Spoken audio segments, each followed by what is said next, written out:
नमस्कार, मैं हूं संदीप चौधरी। आज सीधा सवाल में मैं बात करने वाला हूं सरकार की और संगठन की, शासन की और अनुशासन की, और बात बीजेपी की, उत्तर प्रदेश बीजेपी की और बीजेपी के केंद्रीय नेतृत्व की। सालों से बीजेपी की पहचान दो चीजें रही है। खुद ताल ठोकती आई है BJP, we are a party with a difference, और अपने चाल, चरित्र और चेहरे की दुहाई भी दी जाती है, और उसमें संगठन सर्वोपरि होता है और उसमें अनुशासन। अब उत्तर प्रदेश के संदर्भ से शुरुआत करते हैं और फिर मैं अखिल भारतीय स्तर पर एक खाका खींचने वाला हूं। उत्तर प्रदेश में पिछले एक हफ्ते से जो मारकाट मची हुई है, जो भीतरघात, भय, भ्रम, मुलाकातों का सिलसिला, एक दूसरे पर वार पलटवार, सीधे प्रत्यक्ष और अप्रत्यक्ष परोक्ष रूप से भी जो खेमेबाजी, निशाना साधने की जो प्रक्रिया हो रही है, वो जग जाहिर है। इसमें जो नाम सबसे आगे आ रहा है वो केशव प्रसाद मौर्य का। कल मुलाकात भी हुई केशव प्रसाद मौर्य और बीजेपी के राष्ट्रीय अध्यक्ष जगत प्रकाश नड्डा की। उन्होंने उत्तर प्रदेश बीजेपी के अध्यक्ष भूपेंद्र चौधरी से भी मुलाकात की और आज भूपेंद्र चौधरी की मुलाकात प्रधानमंत्री नरेंद्र मोदी से भी हुई। अब खबरें यह भी आ रही हैं कि भाई केशव प्रसाद मौर्य और भूपेंद्र चौधरी से मुलाकात कर ली जेपी नड्डा ने, वो दरअसल योगी आदित्यनाथ और दूसरे उप मुख्यमंत्री केशव प्रसाद मौर्य के साथ एक और जो उप मुख्यमंत्री हैं ब्रजेश पाठक, उनसे भी मिलेंगे और मुलाकात होगी धर्मपाल से भी, जो संगठन महामंत्री हैं। अब दरअसल ये रफू करने की एक कोशिश भी है क्या? सबसे पहले केशव प्रसाद मौर्य से ही आप मिल रहे हैं, क्यों मिल रहे हैं? और अब बताया जा रहा है ना योगी आदित्यनाथ से मुलाकात होगी, ब्रजेश पाठक से भी होगी। सबसे इनपुट्स लिए जा रहे हैं कि कहां चूक हुई, कहां 75 पार और 80 में से 80 सीटें यूपी में जीतने की जो ताल ठोकी जा रही थी, 33 पर ही बीजेपी क्यों सिमट गई। अब उसी में ये जो शब्द है संगठन, इसका बड़ा इस्तेमाल किया जा रहा है और सबसे ज्यादा इस्तेमाल केशव प्रसाद मौर्य कर रहे हैं। कार्य समिति की बैठक हुई, 2000 कार्यकर्ता समेत नेता थे बीजेपी के बड़े, तो उसमें आपका दुख, मेरा दुख, हम सब जानते हैं दुख कि भाई संगठन सर्वोपरि नहीं माना जा रहा। अब इसमें एक पेंच भी है, आप गौर करें तो केशव प्रसाद मौर्य संगठन थोड़ा है, वो तो सरकार है। 2017 से अब तक लगातार उप मुख्यमंत्री हैं और संगठन को लेकर आवाज बुलंद कर रहे हैं। तो ये संगठन और सरकार में जो रार है, आप तो दरअसल केशव प्रसाद मौर्य सरकार है, या इस्तेमाल किया जा रहा है संगठन के नाम का, और इसमें राजनीतिक संदेश तो वो तो साफ मिल रहे हैं। दिल्ली और लखनऊ के बीच जबरदस्त जंग छिड़ी हुई है।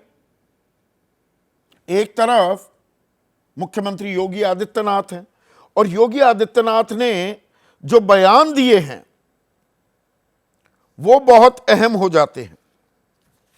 3 बयान। अति आत्मविश्वास से हारे। अति आत्मविश्वास किसका था? केंद्रीय नेतृत्व का। 370 पार बीजेपी, 400 पार एनडीए। संविधान बदलने वाले बयान की वजह से हार हुई कि जी 400 पार होगा तो हम संविधान बदल देंगे। अब संविधान हत्या दिवस 25 जून को मनाया जाएगा, यह अधिसूचना भी जारी कर दी गई है। 12 जुलाई को की, यह अलग बात है, 17 दिन बाद, 25 जून के 17 दिन बाद। और योगी आदित्यनाथ ने तीसरी बात क्या कही कि डबल इंजन सरकार की उपलब्धियां बताने में असमर्थ। तो यह असमर्थ कौन था? योगी आदित्यनाथ केंद्रीय नेतृत्व और संगठन पर सवाल उठा रहे हैं, पार्टी पर, कि आपने हमारी उपलब्धियां, हमारा हासिल लोगों तक नहीं पहुंचाया। और केशव प्रसाद मौर्य कह रहे हैं कि जो आपका दर्द है वही मेरा दर्द है, सरकार से बड़ा संगठन सभी कार्यकर्ताओं का सम्मान करे, कार्यकर्ताओं का दुख बांटने की वजह से वो चर्चा में आ रहे हैं। अब जब हम शासन और अनुशासन की बात करते हैं, थोड़ा सा तस्वीर को पलटते हैं। अब योगी आदित्यनाथ को अपने फैसले भी वापस लेने पड़े।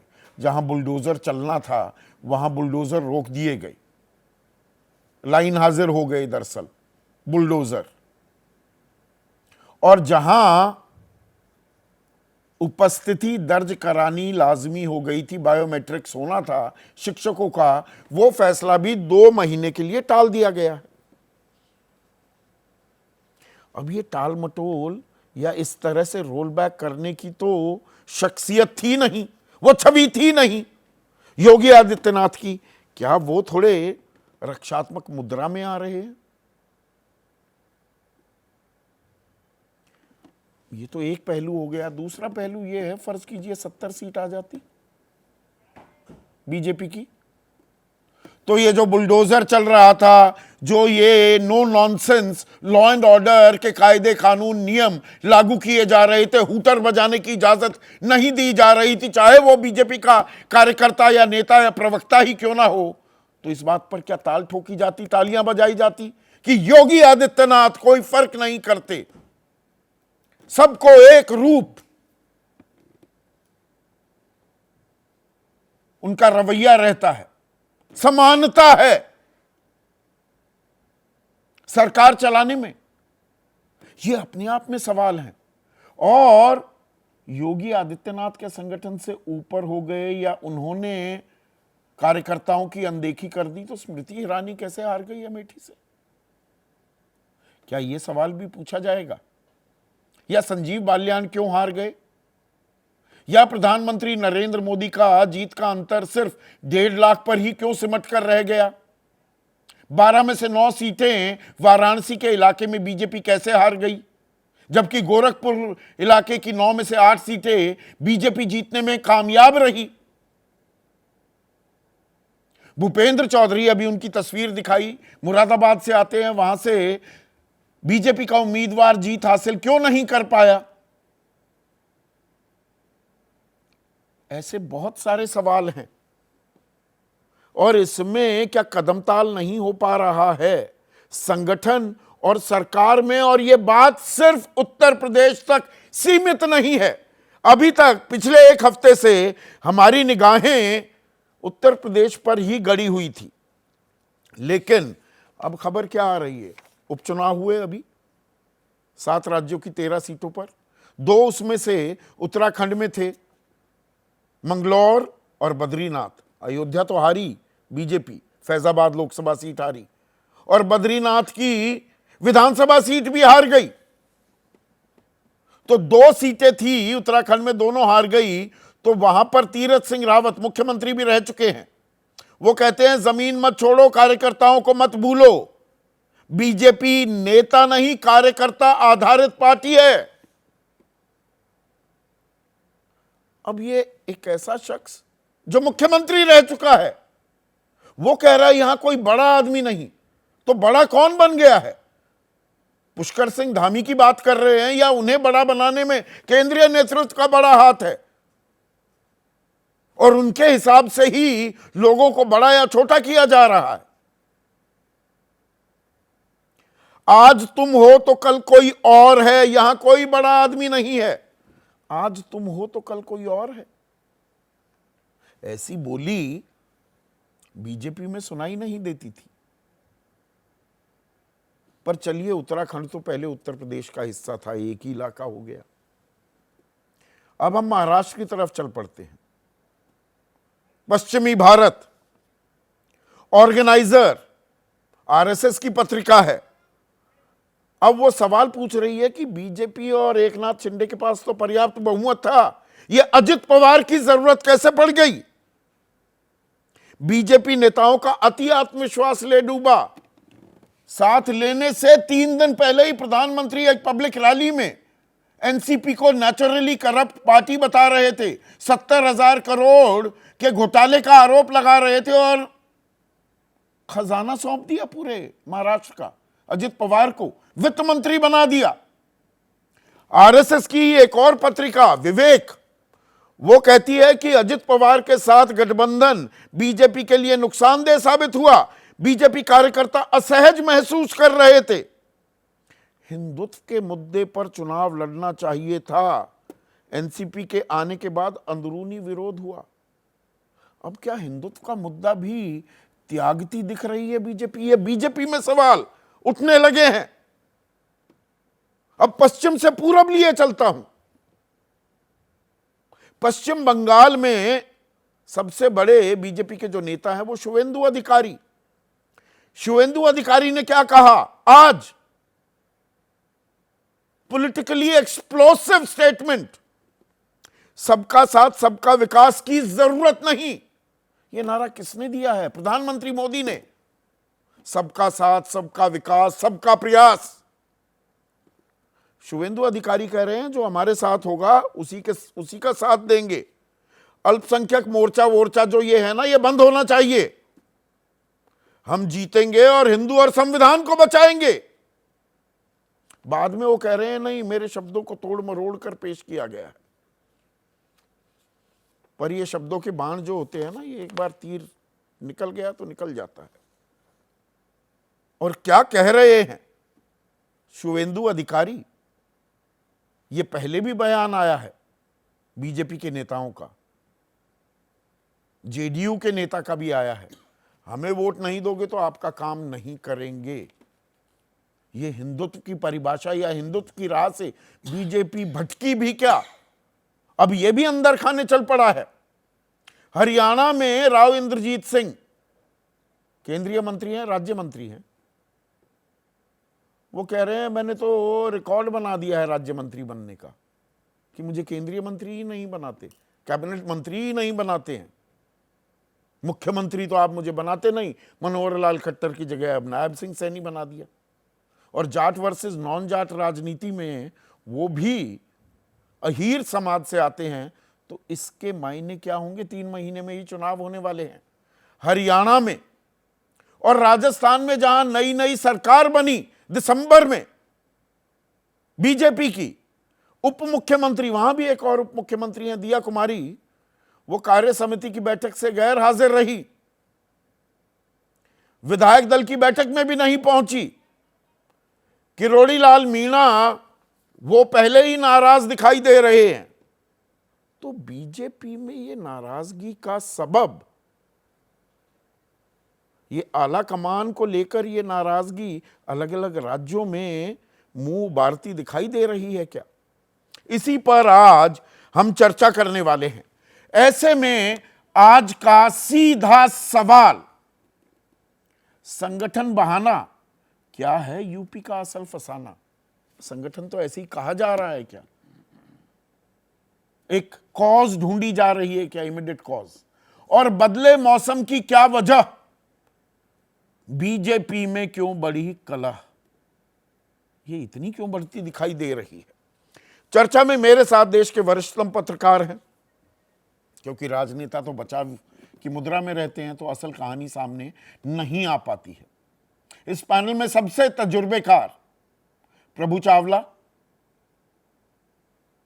वरिष्ठ पत्रकार विनोद अग्निहोत्री,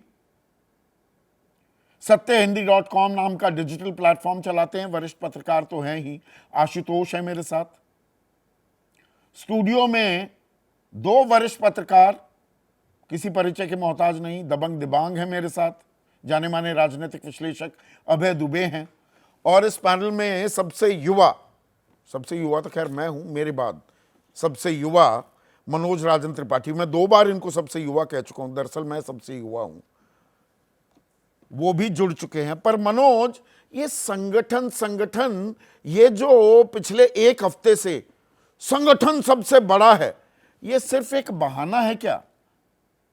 असल फसाना अब क्या कुछ समझ में आ रहा है? उत्तर प्रदेश में क्या हो रहा है, और ये सिर्फ उत्तर प्रदेश की कहानी है या दिल्ली भी इसमें शामिल हो जाती है, या अखिल भारतीय स्तर पर बीजेपी के अंदर कुछ समुद्र मंथन होता दिख रहा है क्या?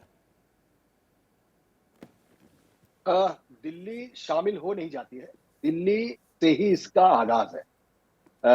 ये योगी वन सरकार में जब आप जाएंगे तो मनोज सिन्हा को मुख्यमंत्री लगभग तय हो गया था, और मनोज सिन्हा ने जाके कोतवाल भैरव बनारस में जाके दर्शन भी कर लिए थे, सर भी माथा भी टेक आए थे। लेकिन चूंकि अध्यक्ष केशव मौर्य थे, लिहाजा उन्होंने अब उनको पूरी उम्मीद थी कि इतनी थंपिंग मेजॉरिटी से सरकार आई है अखिलेश सरकार को हटा के, लिहाजा हम मुख्यमंत्री बनेंगे। अचानक है मनोज सिन्हा का नाम कटता है, योगी आदित्यनाथ का नाम आता है, और केशव मौर्य एक बहुत बड़ी महत्वाकांक्षा लेके रह जाता। अब अभी तक ये मसला योगी आदित्य केशव मौर्य की महत्वाकांक्षा, लेकिन धीमे धीमे धीमे धीमे धीमे करते हुए योगी आदित्यनाथ एक ऐसा चेहरा बन गए, बुलडोजर बाबा बन गए, कानून व्यवस्था का नाम आ गया, अपने अलग तरीके अलग अंदाज में चलने की बात आ गई, भगवा वस्त्रधारी भी है, और हिंदुत्व की प्रयोगशाला जिसमें उत्तर प्रदेश है, वहां एक बड़ा फिगर खड़ा हो जाता है। अब ये लड़ाई यहां से पहुंचती है दिल्ली। अब मसला आता है कि मोदी के बाद कौन? तो अगर एक रेफरेंडम करा लिया जाए, और यूं भी है किसी पान की दुकान या चाय की दुकान पर भी चर्चा हो जाए, तो आम आदमी, अरे भाजपा का कार्यकर्ता नाम लेता है कि मोदी के बाद योगी को ही प्रधानमंत्री का चेहरा बनना है, और लोग मानने लगे। ऐसे में जो दिल्ली का केंद्र है, यानी जो एक और व्यक्ति जो जैसे केशव मौर्य मुख्यमंत्री बनने की महत्वाकांक्षा रखते, वैसे ही अमित शाह प्रधानमंत्री की, और नो डाउट इसमें कोई बड़ी बात भी नहीं, महत्वाकांक्षा सच्ची होनी भी चाहिए। वहां से ये लड़ाई अब दिल्ली से आती है, और योगी 2 से इसकी शुरुआत होती है। वही लोग, वही कार्यकर्ता जो लगातार शिकायत कर रहे हैं कि उनके काम नहीं हो रहे, वो काम कौन कराएगा? वो सरकार। संगठन क्या करेगा? संगठन फील्ड में लोगों को छोड़ेगा और चुनाव बताएगा। तो आप अयोध्या भी आ जाते हैं। ये मसला टलते टलाते केशव मौर्य की महत्वाकांक्षा केशव मौर्य को दिल्ली और यूपी की लड़ाई के बीच में एक मोहरा बना। हाँ, वो सबसे मुखर है, सबसे तेज बोलते हैं। मैं फिर एक बार आपको याद दिला देना चाहता हूं कि करीबन 3 साल पहले केशव मौर्य की एक मीटिंग में मुख्यमंत्री से तीखी तकरार हुई, और उसके बाद मीटिंग से बाहर निकलते उनका ट्वीट आया कि सरकार से बड़ा संगठन है। ये केशव मौर्य का और केशव मौर्य जो ये संगठन एक रट्टू तोते की तरह लगातार ये राग जो अलाप, अरे भाई वो तो खुद सरकार है, वो संगठन थोड़ा है। बिल्कुल 2017 से उप मुख्यमंत्री हैं। बस ये बात जब हम और आप करेंगे तो हमें लगेगा कि हम भाजपा का एक पारिवारिक मामला है, हम उसमें कुछ हाइपोथेटिकल निकालने की कोशिश कर रहे हैं। ऐसा नहीं है। जो खुद सरकार है, जो खुद उप मुख्यमंत्री है, जो खुद दिल्ली लेके फाइल चला गया है, जो लगातार बैठकों में कैबिनेट की मीटिंग्स में नहीं रहता है, वो गया, समथिंग इज देयर। कुछ तो है ही, तभी तो चल रहा है। और आप ताजा ताजा उत्तर प्रदेश में अपनी जमीन लगभग खो चुके। मैं इसको इसलिए मानता हूं कि अयोध्या आप खो चुके, और नरेंद्र मोदी नहीं, इसमें भी एक और बात देखिए, जब हार होती है, समीक्षा होगी, बैठक होगी। आज 30 मंत्रियों की बैठक लेते हैं योगी आदित्यनाथ, उसमें केशव प्रसाद मौर्य नहीं होते, ब्रजेश पाठक नहीं होते, और राष्ट्रीय अध्यक्ष अगर बैठक कर रहे हैं, अभी तो ये बताया जा रहा है ना कि नहीं नहीं योगी आदित्यनाथ को बुलाएंगे, ब्रजेश पाठक को बुलाएंगे, धर्मपाल को बुलाया जाएगा, पर सबसे पहले केशव प्रसाद मौर्य के साथ क्यों बैठक कर रहे हैं? और प्रधानमंत्री भी मिल रहे हैं तो वो भूपेंद्र चौधरी से मिल रहे हैं। भाई सबसे पहले योगी आदित्यनाथ से मुलाकात होनी चाहिए थी, ये तो प्रोटोकॉल का तकाजा भी है। एक संगठन अपना एजेंडा लेके किसी प्रदेश में जाता है, किसी देश में जाता है, और वो संगठन जब सक्रिय रहता है तो उसकी एक सरकार बनती है, और जब सरकार बन जाती है और संगठन भी उसी प्रदेश में सक्रिय होता है, तो दोनों लोग चिपक कर काम करते हैं। और जब ये चिपक कर काम आपस में एक दूसरे का बॉन्डिंग छूट जाती है, तो उत्तर प्रदेश जैसा हाल होता है। और जहां से पार्टी का इंसेप्शन हुआ है, अगर उसी जगह से आप अयोध्या हारते हैं और वाराणसी में आपका मार्जिन कम होता है, तो समझ में आता है कि केशव मौर्य है सरकार, बात संगठन की कर रहे हैं, और ये भी बता रहे हैं कि मेरा दर्द आपका दर्द है। तो संगठन कहां गया? बनारस के इलाके में 12 में से 9 सीटें आपने हारी, संगठन कहां था? अगर स्मृति ईरानी अमेठी हार जाती हैं तो वहां भी तो सवाल पूछे जाएं। ये भी शुरू से सीमित दायरे में सवाल क्यों घूम रहे हैं? मैं शुरू से आपसे एक बात कह रहा हूं कि योगी आदित्यनाथ की फाइल तैयार हो रही है। कौन तैयार करेगा? प्रदेश अध्यक्ष की फाइल। और प्रदेश के संगठन धर्मपाल की फाइल तैयार करेगा। इनकी फाइल, भूपेंद्र चौधरी की फाइल कौन तैयार करेगा? जिन्होंने संगठन के नाम पर काम नहीं हुआ। आपने सरकार को दोष दे दिया, सरकार के भी काम नहीं हो रहे हैं, ये भी बिल्कुल सही बात है। बात दोनों तरफ से है। और इस झगड़े का पूरा मसला आकर वैसे ही है जैसे महाराष्ट्र में फडणवीस वर्सेस शाह है। वहां पे एक एमसीडी के एक मतलब एमसीडी कह रहा हूं, मुंबई क्रिकेट एसोसिएशन के अध्यक्ष पद को लेकर भी दिल्ली और महाराष्ट्र के बीच जैसे लड़ाई होती है, वैसे ही उत्तर प्रदेश में योगी आदित्यनाथ वर्सेस दिल्ली का जो झगड़ा है वो छोटे छोटे मुद्दे पे है। समय कम होता है, वरना मैं आपको एक एक मुद्दा डिस्क्राइब कर सकता हूं। ठीक है, नहीं नहीं, पर बड़े मुद्दों पर ही रहते हैं आशुतोष। अब अगर हम योगी आदित्यनाथ के 3 बयानों पर भी ध्यान दें तो वो क्या कहते हैं? अति आत्मविश्वास की वजह से हम हारे। अति आत्मविश्वास किसको था? यह अपने आप में एक सवाल खड़ा हो जाता है। फिर योगी आदित्यनाथ कहते हैं कि संविधान बदलने वाले बयान की वजह से हार हुई। तो ये कहां से ये भय भ्रम पैदा हुआ? या डबल इंजन सरकार की उपलब्धियां बताने में असमर्थ रहे? तो ये किसकी नाकामी थी? मतलब नो होल्ड्स बार्ड अटैक दोनों तरफ चल रहा है। कल थोड़ा सा रक्षात्मक मुद्रा में दिखे योगी आदित्यनाथ, लेकिन ये फाइट टू द फिनिश हो रही है क्या, या हम इसे बढ़ा चढ़ा कर पेश कर रहे हैं? नहीं, बिल्कुल बढ़ा चढ़ा के आप बिल्कुल पेश नहीं कर रहे, बल्कि मुझे तो लगता है कि जो इस वक्त चल रहा है उसको हम लोग सारे पत्रकार लोग अमित शाह बनाम योगी आदित्यनाथ बताने की कोशिश कर रहे हैं। बट ये बिल्कुल उसी तरीके की लड़ाई है जैसे कि गुजरात दंगों के बाद गोवा के अंदर जो बैठक होने वाली थी, और उस वक्त ये तय होने वाला था क्या गुजरात के अंदर नरेंद्र मोदी मुख्यमंत्री के पद पर बने रहेंगे या नहीं बने रहेंगे। ये उसी तरीके का एक डिसाइसिव मोमेंट इस वक्त उत्तर प्रदेश के अंदर योगी आदित्यनाथ के मद्देनजर खेला जा रहा। और ये टेस्ट केस है बीजेपी के अंदर।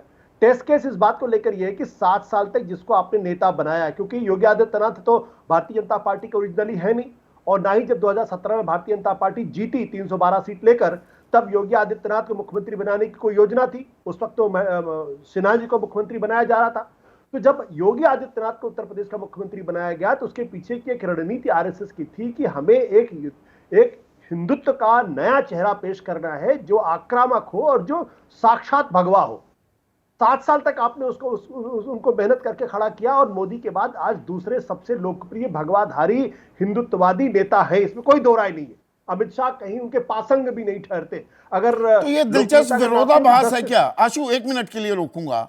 क्या ये दिलचस्प विरोधाभास है जिसका इशारा मनोज ने भी किया कि भाई आम आदमी से पूछ लो, और आम आदमी छोड़िए, बीजेपी की बात कर रहे हैं, बीजेपी कार्यकर्ताओं में अगर कोई अभी जनमत संग्रह करा लिया जाए कि मोदी के बाद कौन, तो हैंड्स डाउन योगी आदित्यनाथ सबसे लोकप्रिय चेहरा उभरेंगे। पर यहां संगठन की दुहाई देकर घेराबंदी या फाइल तैयार योगी की हो रही है। बिल्कुल बिल्कुल, ये चक्रव्यूह रचा जा रहा है। और मैं फिर बड़ी जिम्मेदारी के साथ कह दूं, भारतीय जनता पार्टी अपने पैरों में कुल्हाड़ी मारने की पूरी तैयारी कर चुकी है। अब वो कुल्हाड़ी अंत में उनके पैरों पर गिरती है, मारी जाती, नहीं मारी जाती, ये एक अलग तरीके का सवाल है। और इसमें आरएसएस को इंटरवीन करना पड़ेगा।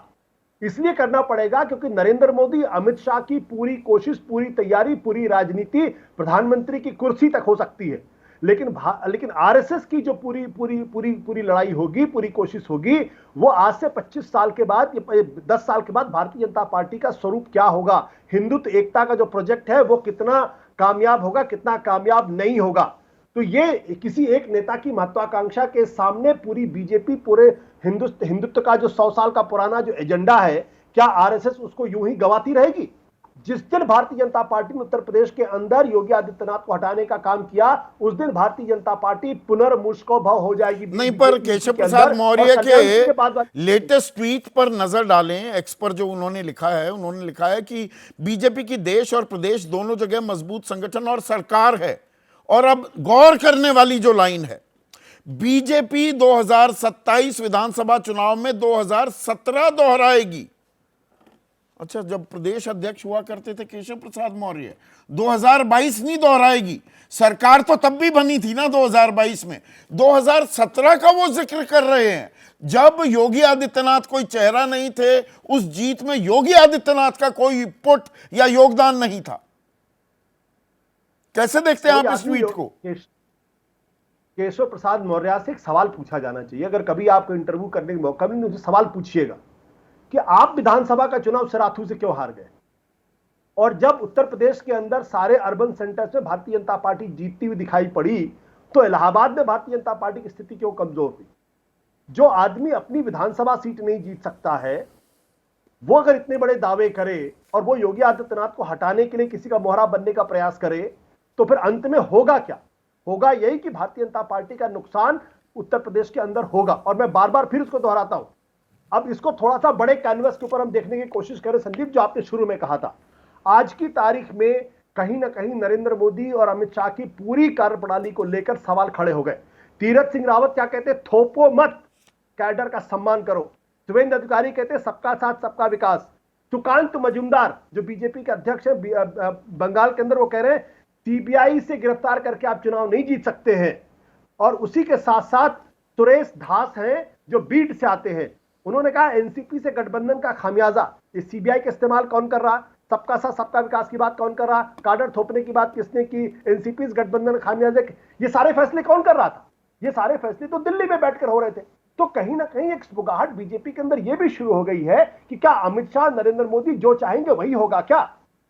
यह भी एक बड़ा सवाल है। तो यही इसी सवाल को डिकोड करने के लिए खास मैंने आज न्योता दिया है प्रभु चावला को भी। प्रभु, अब ये बताइए, ये सिर्फ उत्तर प्रदेश तक सीमित है क्या ये फसाना, या संगठन जो बहाना बनाया जा रहा है, खेल कुछ और ज्यादा हो गया है? और जो उत्तराखंड से आवाजें आ रही हैं, हरियाणा से, महाराष्ट्र से, राजस्थान से, ऐसा बीजेपी में मैंने नहीं होते देखा। थोड़ा मेरे ज्ञान में, मेरे दर्शकों के ज्ञान में इजाफा कीजिए। ये इतनी कलह क्यों बढ़ती दिखाई दे रही है? फसाना क्या हो रहा है? नहीं संदीप, मैं जो बताऊंगा आपको, ये जब भी चुनाव आती है बीजेपी फंसाने पहले भी आते रहे हैं। हाँ। 2009 के अंदर, जब 2004 के अंदर चुनाव आ रही थी बीजेपी, अडवाणी जी का स्टेटमेंट था कि कार्यकर्ताओं को हमने इग्नोर किया है, हमने कोर कॉन्स्टिट्यूंसी को इग्नोर किया है, इसलिए हार गए हैं। अनंत कुमार की कमेटी बनी थी, उसकी रिपोर्ट आज तक नहीं आई है। तो ये जो है कि यूपी सबसे बड़ा स्टेट है, टीवी आजकल ज़्यादा इंपॉर्टेंट हो गया है, तो यूपी के से 80 सीटें आती हैं, वहाँ का मुख्यमंत्री एक तरफ से ऐसी पर्सनैलिटी है जिसके ऊपर सारे देश की नज़रें लगी हुई हैं। इसलिए ये डिस्कशन शुरू हो जाता है कि ये क्या हो रहा है। जो यूपी में हो रहा है वो लगता है ऐसा है कि वो लीग से हट करके है। मैं जो कहना चाहता हूँ कि इंग्लिश में जो बातें हैं कि the battle has been lost, the war is beginning. BJP का बैटल जीत गया, उन्होंने वॉर की तैयारी शुरू हो गई है कि 2027 का जैसे बहाना बना रहे हैं आप, 2027 में क्या होगा। केशव प्रसाद मौर्य अध्यक्ष थे जब 2017 के अंदर, मेरे ख्याल 327 सीटें जीती, 312 बीजेपी साथ खुद जाते हैं। बीजेपी का नारा हमेशा ही रहा है।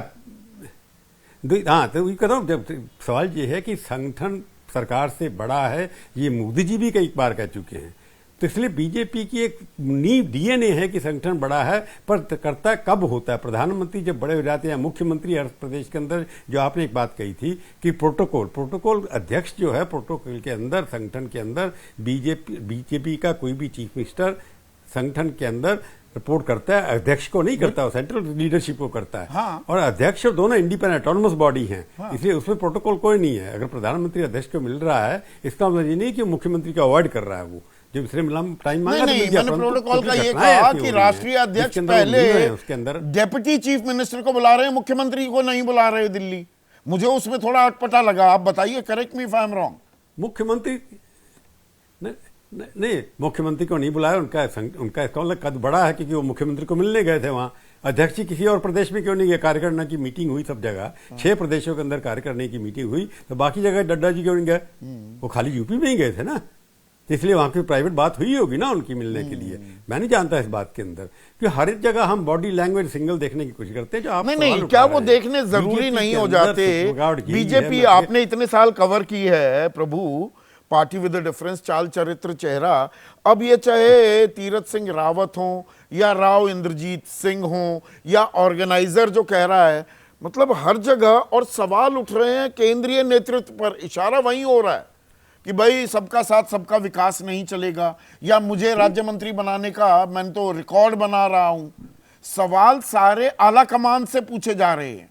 ये इतना ओपन ऐसा बीजेपी में अमूमन कम से कम मैंने नहीं देखा, पर आपका तजुर्बा जाहिर सी बात है मुझसे ज्यादा है। नहीं, राजनाथ जी जब से कल्याण सिंह जी हटे थे तो आप खुद ही कह रहे थे गोवा में जो हुआ कि नरेंद्र मोदी को हटाना चाहिए कि नहीं हटाना चाहिए, अटल जी वहाँ पर स्टैंड लेकर के बैठ गए थे जब हार गए थे, उसकी इस तरह की सुखवाड़ होती रहती है। परंतु जो आपने कहा, जो मैंने परसों भी आपको कहा था, मैं इस बार क्या हुआ है कि 10 साल के बाद लोगों को, बीजेपी कार्यकर्ताओं को लगने लग गया कि अब हम 15 साल के अंदर नहीं जीत सकते। रेपिटेशन 2-2 बार हमने चुनाव जीते यूपी के, तीसरी बार जीतने में परेशानी होगी।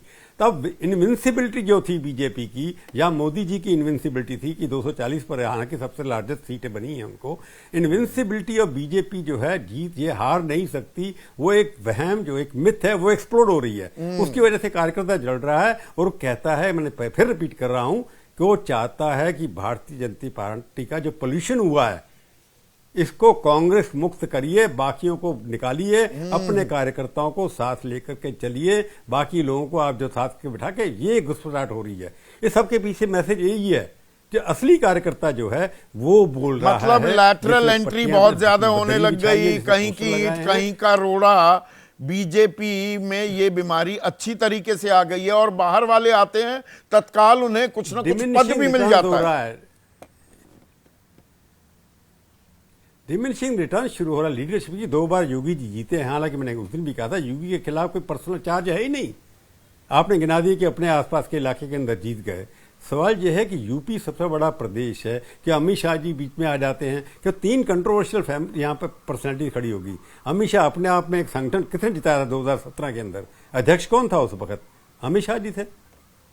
इंचार्ज कौन थे यूपी के उससे पहले? अमित शाह जी थे। तो किसको, संगठन को देंगे? अगर आप संगठन बड़ा है तो संगठन किसने बनाया उत्तर प्रदेश के अंदर? अमित शाह, उनके समाजवादी पार्टी को हरा करके अमित शाह ने। योगी जी तो कैंडिडेट थे नहीं। उसके बाद योगी जी ने दोबारा जीता और आज उसके बाद पार्लियामेंट के अंदर हार हुई। उसके अंदर चंद्र चयन कैसे हुआ, किस प्रकार से हुआ? पहले 72 से 61 आए, 61 से आप 43 पे आ गया, 42 पर आ गए। तो ये जो पार्लियामेंट चुनाव के अंदर जो हार हुई है उसका ठीकरा अगर मुख्यमंत्री के ऊपर आप ठोकना चाहें तो ठोक सकते हैं, किसी को भी ठोकते हैं। कि हर पार्टी में होता है, बीजेपी के अंदर है कि आप लोकल के ऊपर रिस्पॉन्सिबिलिटी डाल दीजिए कि लोकल लेकर रिस्पॉन्सिबल है। पर सवाल है कि संगठन के अंदर दिल्ली और प्रदेश के अंदर समन्वय नहीं है, चुनाव चयन गलत हुआ, डिमिनिशिंग रिटर्न्स होती है, सिटिंग एमपी तो को ज्यादा देंगे। उसमें क्या कोई सामूहिक जिम्मेदारी, या दरअसल सक्सेस हैज मेनी फादर्स, जो वो कहते हैं ना कि जीत के तो बहुत सारे पिता होते हैं, बहुत सारे जनक होते हैं, हार का खेल इतना ही आसान है, या ये बीजेपी के अंदर जो हो रहा है ये थोड़ा अप्रत्याशित महसूस करते हैं आप दिबांग? देखिए, अप्रत्याशित नहीं है। आप अगर इसको ऐसे समझना चाहें तो आपने क्रिकेट तो मैं जानता हूँ बहुत देखी है, आपका बेटा खेलता भी है, पर पता नहीं आपने इंडियन स्टाइल रेसलिंग देखी है कि नहीं। इंडियन स्टाइल रेसलिंग में मिनटों तक पहलवान एक दूसरे को धक्का देते रहते हैं, पंजे पकड़ते रहते हैं, सिर्फ ताकत तौलते रहते हैं। ये एक तरीके से इंडियन स्टाइल रेसलिंग का शुरुआती दौर है जिसमें ताकत तौल रहे हैं। देख रहे हैं कि केंद्र में कितनी ताकत है, योगी जी में कितनी ताकत है। योगी जी ये रियलाइज़ कर रहे हैं कि ये केंद्र अब वो नहीं है जो पिछली 2 बार था, जब उनका पिछले 2 कार्यकाल थे। उसमें आप अगर आप एक थोड़ा सा डिटेलिंग देखें, यहाँ से बहुत करीबी प्रधानमंत्री के एक बड़े अधिकारी गए, एमएलसी बने बीआरएस, हाँ बीआरएस उन्होंने लिया। योगी जी पर लगातार दबाव रहा कि इनको बनाइए। योगी जी को किसी ने बता दिया कि अगर ये आ गए तो यही चलाएंगे यहाँ से, क्योंकि इनकी जो डोर सीधी केंद्र से जुड़ी हुई है। पूरा कार्यकाल चला गया, उनको मंत्री नहीं बनाया गया। ये हैं वो योगी जी। 2 बार पिछले कार्यकाल में सारे विधायकों की गिनती हुई, योगी जी को दिल्ली बुलाया गया, उनको नहीं बदला गया। अब क्या है, अब तो वैसे भी कमजोर हैं, अब तो वैसे ही बहुमत नहीं है इनके पास, केंद्र के पास नहीं। पर कमजोर होते हुए भी योगी आदित्यनाथ प्रधानमंत्री मोदी के बाद सबसे लोकप्रिय चेहरा है बीजेपी के। उनको अगर ठंडे बस्ते में डाला जाता है, फर्ज कीजिए ये कयास दरअसल जमीन पर उतरते दिखते हैं, तो क्या संदेश देना चाह रही है बीजेपी? मैं वही कह रहा हूं कि आप अब, तब तो योगी नए नए थे, आप बहुत ज्यादा ताकतवर थे, अब तो आप सिकुड़ गए हैं।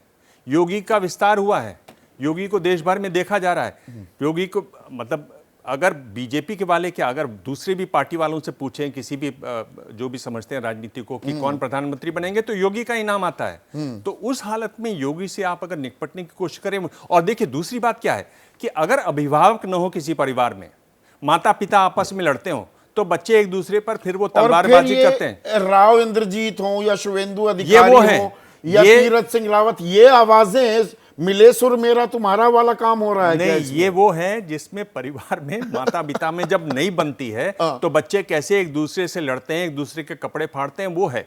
यानी आप देखिए, आपको उसकी तारीख भी याद है, मुझे मालूम है, कर्नाटक का चुनाव हुआ और आरएसएस ने क्या कहा, तब से ये एक तरीके से सामने आ गई। 23 मई का वो आर्टिकल है, मुझे जी एकदम चीज सामने आ गई। उन्होंने कहा कि सिर्फ इनके करिश्मे से नहीं सर चलेगा, वो प्रधानमंत्री बात नहीं मोदी है, का चेहरा और हिंदुत्व के सहारे आप चुनाव नहीं जीत पाएंगे।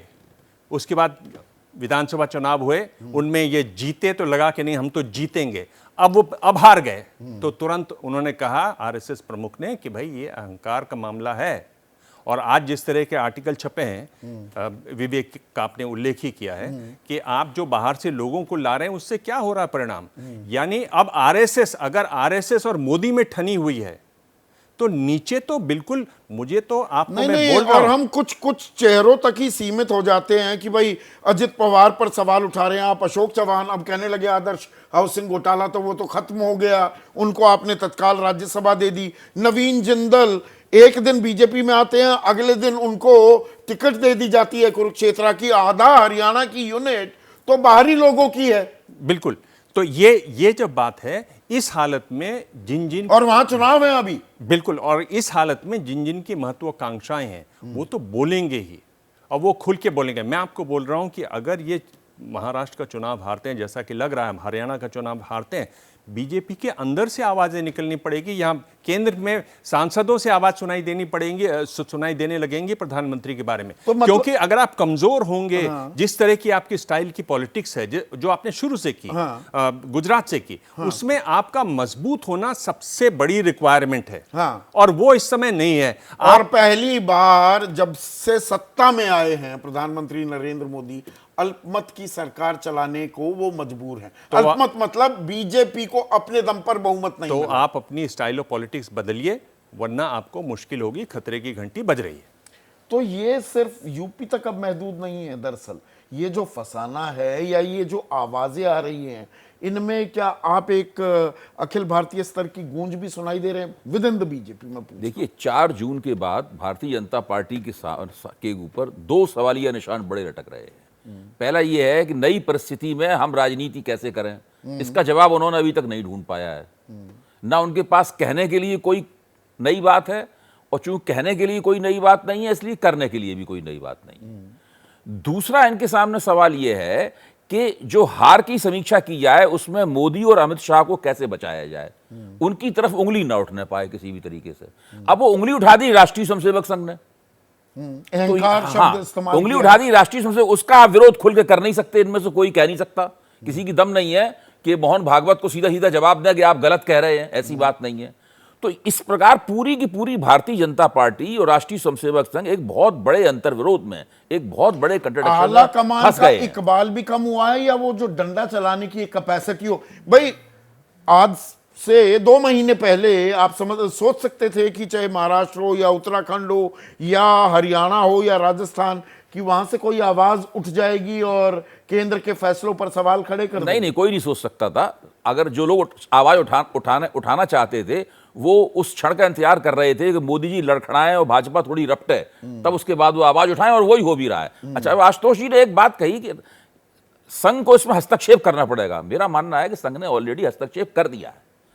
आज आदित्यनाथ जी जो दोनों उप मुख्यमंत्रियों के जरिए उनके खिलाफ जो पेशबंदी की जा रही है, उसका मुकाबला किस ताकत के दम पर कर रहे हैं? उनके पास वो ताकत कहां से आई? उनकी भारतीय जनता पार्टी में कोई गहरी जड़ें नहीं है पारंपरिक रूप से। वो मैं तो कहूंगा उनकी कोई गहरी जड़ें आरएसएस में भी नहीं है। वो तो हिंदू वाहिनी अलग से गुट बनाए हुए थे, संगठन बनाए हुए थे। इसके बावजूद मैं ये मानता हूं, और हमारे अन्य साथी जानते हैं, वो भी इस बात को तस्दीक करेंगे, मुझे पक्का यकीन है कि राष्ट्रीय स्वयंसेवक संघ का हाथ उनकी पीठ पर है। और अगर उनकी पीठ पर राष्ट्रसंघ का हाथ नहीं होता तो अभी तक उनको हटा दिया जाता, या बिल्कुल हटाने की कार्रवाई शुरू हो गई होती। वो एक बहुत महत्वपूर्ण पहलू है, ये इस ताकत है जिसके दम पर वो उनके मुकाबले टिके हुए हैं, वरना मैं इतना एक जबरदस्त कमेंट उनका इसमें विरोध हो रहा चाहूंगा, है। क्योंकि यहां पर प्रभु चावला से बेहतर कोई संघ किस तरह से सोचता है, काम करता है, नहीं जानता है। प्रभु, जो अभय कह रहे हैं, दरअसल संघ की भूमिका निर्णायक होने वाली है क्या? ये जो फसाना राजनीतिक जो खेल शुरू हुआ है यूपी से आगे कहां तक जाता है या कहां थाम दिया जाता है, क्या वो आरएसएस ही तय करेगी? ये अभी तैयार देखिए ना, अभी तो अध्यक्ष पॉइंट होना है, इलेक्शन होने हैं, उसके बाद 30 जून के बाद अध्यक्ष हमारे चलते चले जा रहे हैं। तो पिछले 7-8 दिनों के अंदर ये चर्चा हो रही है कि संगठनात्मक चेंजेस कैसे आएंगे। 5-5 साल से जनरल सेक्रेटरी बने हुए हैं जिनको परिवर्तन नहीं किया गया था, कई लोगों के प्रभारी ऐसे बदल नहीं गए हैं, तो स्टैटस जो है एकदम पैरालिसिस जो हो गया पार्टी के अंदर, उसके अंदर आरएसएस जो बड़े परिवर्तन अभी आएंगे। अब अध्यक्ष पॉइंट होगा, उसके बाद स्टेट अध्यक्ष चेंज होंगे, फिर चुनाव होंगे, वहां पर पार्टी के अंदर सरकार के अंदर कुछ परिवर्तन आएंगे, क्योंकि कैबिनेट के अंदर भी काफी जगह है, काउंसिल मिनिस्टर के अंदर। वो मेरे को लगता है कि एक चर्चा शुरू जिसमें आरएसएस इंटरफीन करेगी, क्योंकि अध्यक्ष बिना आरएसएस की मर्जी के हो नहीं सकता। तो मतलब आप कह रहे हैं अभी आरएसएस भी वेट एंड वॉच मोड में है। एक मिनट प्रभु विनोद अग्निहोत्री, तो आरएसएस की भूमिका क्या होगी? क्या अभी उसका इंतजार किया जाए, या ये राजनीतिक चक्र जो इतनी तेजी से घूम रहा है ये कब तक घूमता रहेगा? देखिए, ये लड़ाई जो है सीधे सीधे प्रधानमंत्री नरेंद्र मोदी और योगी आदित्यनाथ के बीच की है, जिसको अमित शाह जी के जरिए लड़ा जा रहा है। ये बात योगी के समर्थकों का कहना है, जो ऑफ द रिकॉर्ड जो बात करते हैं। क्योंकि चाहे केशव प्रसाद मौर्य हो, चाहे कोई और नेता हो, जब तक उनकी बैकिंग नहीं होगी तब तक वो इस तरह से नहीं कर सकते। क्योंकि बहुत सारी बातें हमारे पूर्व वक्ताओं ने कह दी, इसलिए मैं उनको दोहराऊंगा नहीं, लेकिन अभय दुबे जी की एक बात से मैं सहमत हूं 100% कि योगी जी की ताकत राष्ट्रीय स्वयंसेवक संघ का शीर्ष नेतृत्व है। योगी जब मुख्यमंत्री बने थे तो संघ की पसंद से ही बने थे, क्योंकि प्रधानमंत्री जी की राय में मनोज सिन्हा ज्यादा बेहतर थे, और गृह मंत्री जी तब जो तत्कालीन या अभी भी है, उसमें तो राजनाथ सिंह थे।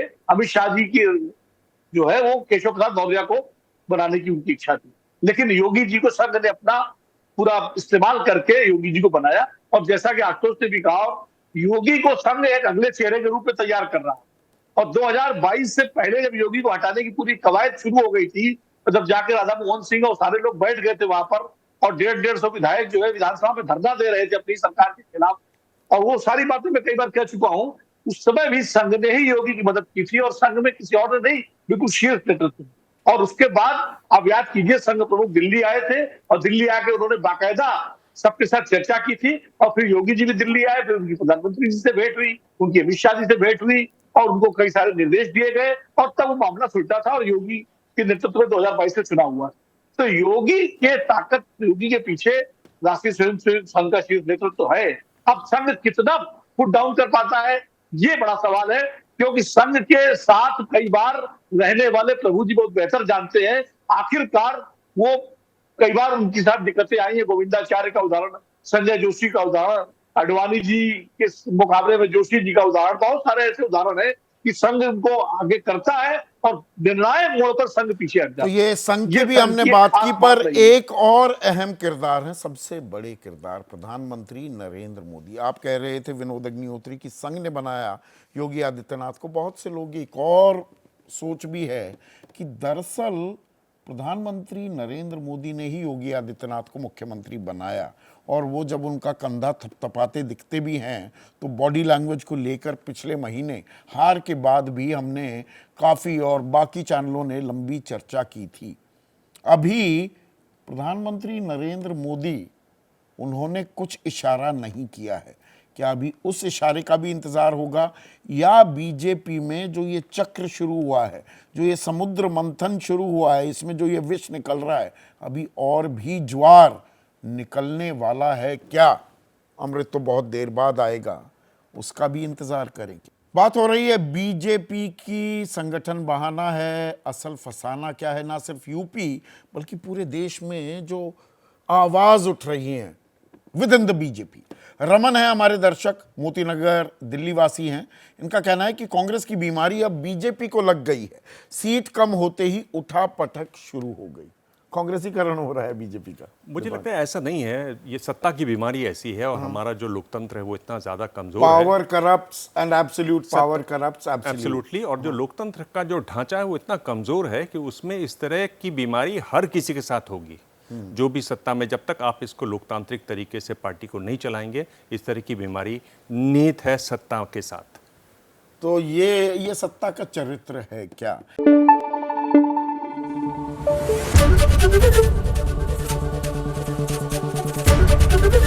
एबीपी न्यूज आपको रखे आगे।